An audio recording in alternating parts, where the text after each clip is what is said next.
Hukum tata negara. Hukum tata negara adalah ketentuan hukum yang mengatur atau mengenai bagaimana susunan organisasi negara yang akan ditetapkan.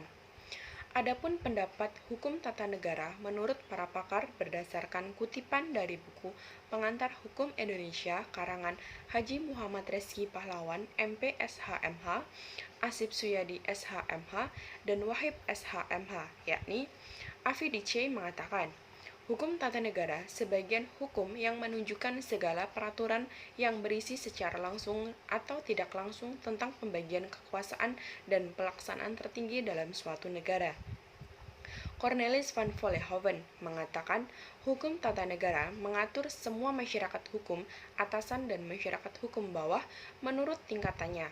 Masing-masing tingkat tersebut menentukan wilayah lingkungan rakyat, kemudian menentukan badan-badan dan fungsinya masing-masing yang berkuasa dalam lingkungan masyarakat hukum itu, serta susunan wewenangnya dari badan-badan tersebut.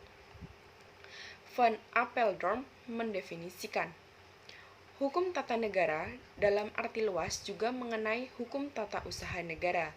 Hukum tata usaha negara dalam arti sempit menunjukkan orang yang memegang kekuasaan pemerintah dan batas-batas kekuasaannya. Jimli Asidik mengatakan, ilmu hukum tata negara ialah suatu cabang ilmu hukum yang mana mempelajari suatu prinsip-prinsip serta norma-norma hukum yang tertuang baik secara tertulis ataupun yang hidup dalam kenyataan praktek kenegaraan yang berkenaan dengan konstitusi yang berisi suatu kesepakatan kolektif komunitas rakyat yang mengenai cita-cita hidup bersama pada suatu negara, institusi-institusi kekuasaan serta fungsi negaranya, mekanisme hubungan antara setiap institusi, prinsip-prinsip hubungan antara warga negara kepada institusi kekuasaan negara. Yang menjadi objek hukum tata negara berdasarkan kutipan dari buku Pengantar Ilmu Hukum Tata Negara karangan Profesor Dr. Jimli Asidik SH, yakni lembaga yang menjalankan berbagai fungsi kekuasaan negara baik tingkat pusat maupun daerah. Hubungan antara masing-masing cabang kekuasaan itu satu sama lain, baik secara vertikal maupun horizontal. Struktur, tugas, dan wewenang dari alat perlengkapan negara, wilayah negara dan sistem pemerintahannya, kedudukan serta hak-haknya, hubungan antara warga negara dengan pemerintah dan sebaliknya, mekanisme dan prosedur untuk membentuk dan mengadakan perubahan atau pergantian terhadap undang-undang dasar.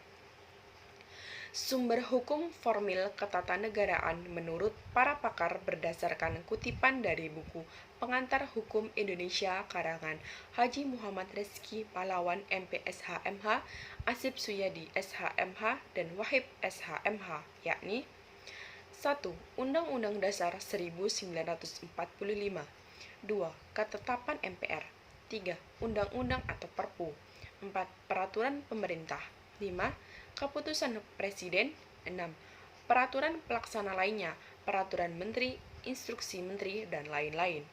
Adapun sumber-sumber hukum formil yang lain seperti kebiasaan, traktat, jurisprudensi, dan doktrin.